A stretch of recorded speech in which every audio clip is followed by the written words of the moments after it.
मंडळी, जीवन आणि जेवण सगळा पोटासाठीचाच खेळ आहे.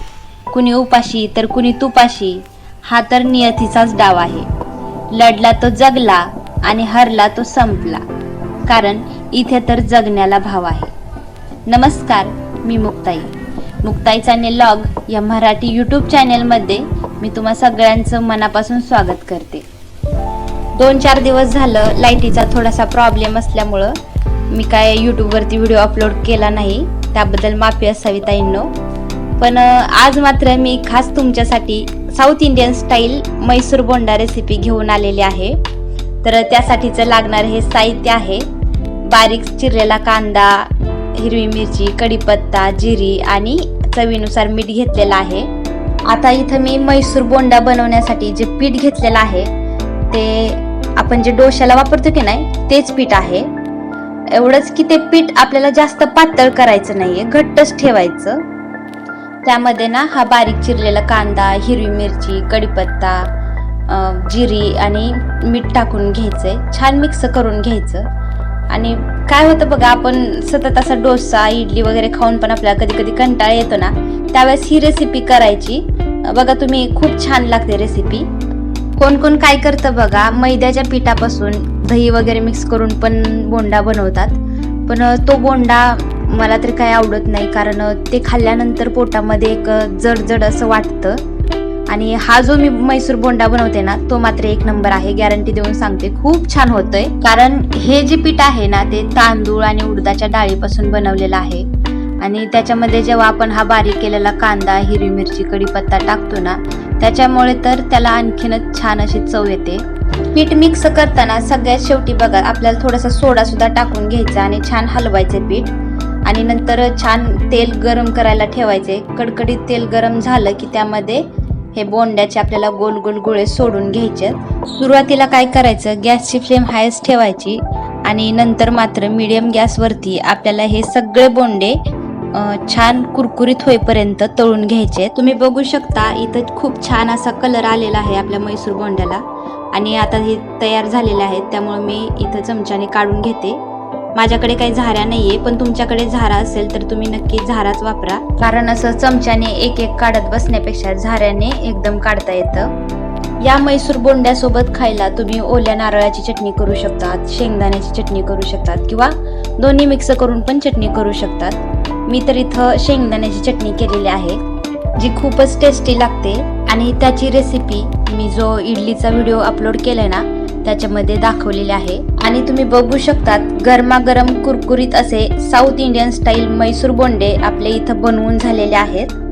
आणि मी इथे एक बोंडा तुम्हाला तोडून दाखवते.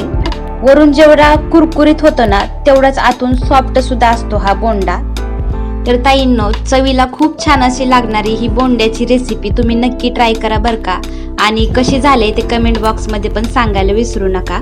तर हे झालं नाश्त्यासाठी, पण मला दुपारच्या जेवणाची पण तयारी करायची होती, म्हणून मी इथं काही भाजीची झाडं लावली होती, 2-3 झाडं. त्याला ही छान अशी भाजी आलेली होती, ती तोडून घ्यायला लागलेली आहे. या भाजीला मी कधी पण असं कात्रीनेच कट करून घेत असते, कारण काय होतं, आपण जेवढं हिला कट करेल ना तेवढं ती जास्त चांगले नवीन फटे फुटून येतात. त्याला दिसायला थोडीशी तांदूळसा भाजी सारखी दिसते, म्हणजे वरच्या तुऱ्यावरून बरं का. तर तुम्ही बघितले का अशी कधी भाजी?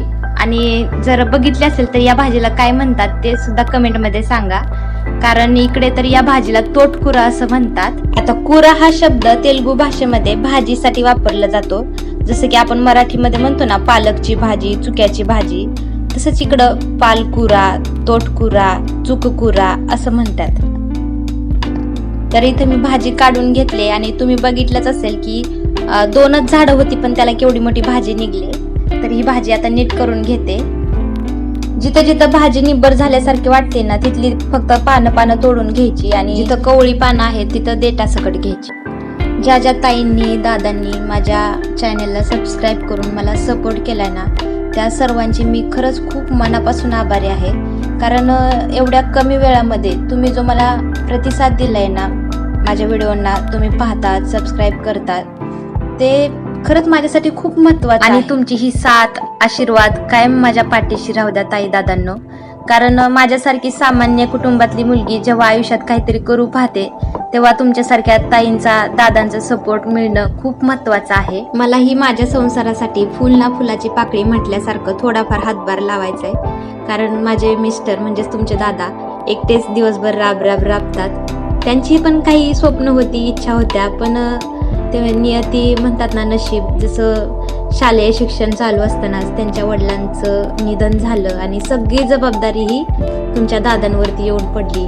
मग शिक्षण बघत घरातलं घर खर्च वगैरे बघणं, कामाला जाणं, असं करत त्यांनी कसं बसं त्यांचं शिक्षण पूर्ण केलं. आणि लहान वयातच पाठीवर जबाबदारीचं ओझं पडल्यामुळं त्यांची पण कुठे ना कुठेतरी काही स्वप्न जे आहेत ती अधुरीच आहेत. आई वडिलांसारखं तळहातातल्या फोडाप्रमाणे जपणाऱ्या माझ्या नवऱ्यासाठी, माझ्या संसारासाठी मला सुद्धा काहीतरी करायचं आहे.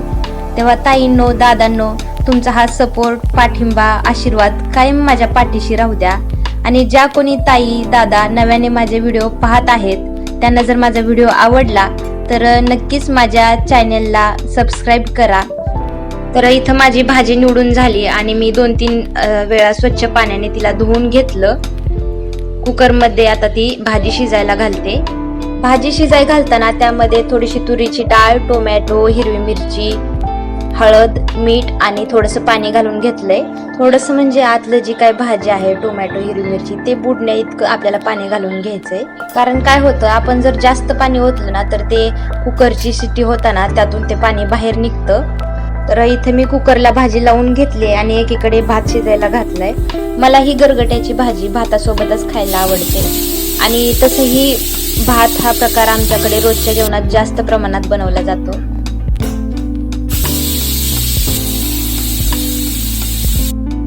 कुकरला लावलेली भाजी शिजलेली आहे, त्यामुळं मी कुकर खाली घेतलाय. त्या भाजीमधलं जे एक्स्ट्राचे पाणी आहे ना, ती मी एका भांड्यामध्ये काढून घेते. कारण इथं भाजी आपल्याला गरगटायची आहे आणि हे पाणी काढल्यानंतरच ती आपल्याला व्यवस्थितपणे गरगटायला येते.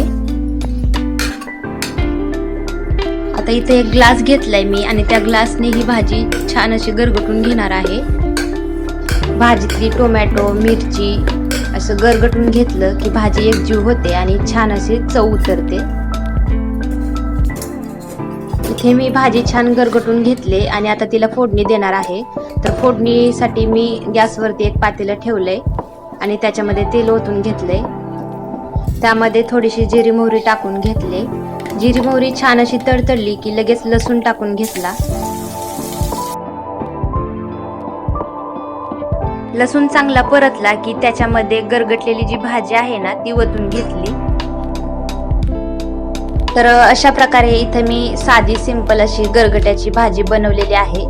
लास्टला थोडासा शेंगदाण्याचा कूट टाकून घ्यायचा आहे आणि थोड्या वेळ उकळी आली की ती भाजी बंद करून घ्यायची.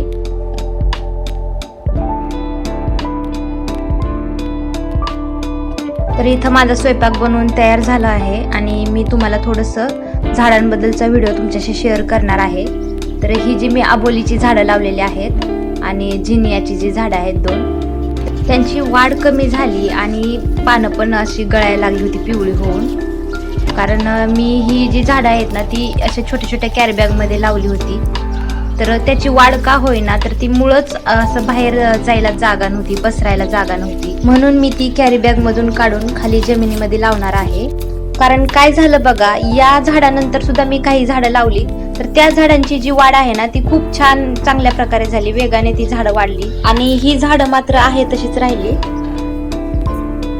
तर इथं मातीमध्ये झाडे लावण्यासाठी मी काही खड्डे खोदून घेतलेत आणि आता ह्या झाडांची जी कॅरीबॅग आहे ती काढून घेते, म्हणजे ती मूळ मातीमध्ये चांगल्या प्रकारे पसरतील.